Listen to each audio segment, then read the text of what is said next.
Amics, amigues, seguidors i seguidores, avui he decidit fer un vídeo sense ninots. Perquè això que us he de dir és molt fort.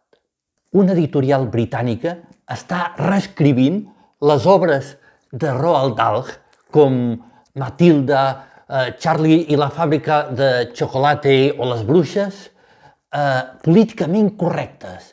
I han eliminat un munt de coses. Molts adjectius no es poden fer servir, ni gras, ni lletja.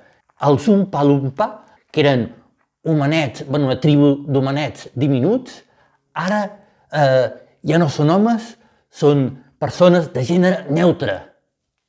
No només les editorials, fins i tot, per exemple, Netflix ha fet una adaptació musical de Matilda i ha eliminat el germà gras. Ara Matilda és filla única, perquè es veu que estèticament no queda bé un germà gras. Però fins on hem arribat? Quina realitat els estem transmitint a les noves generacions? Això, senyors, jo en dic censura.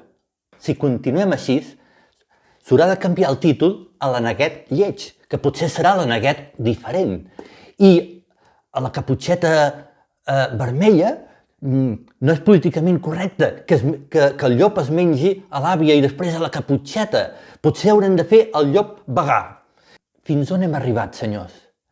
Jo, quan publiqui el meu proper llibre infantil, demanaré que posin a la portada advertència. Aquest llibre pot contenir adjectius políticament incorrectes.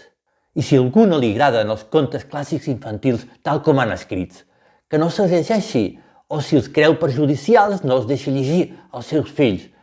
Però, si us plau, no me'ls destrosseu.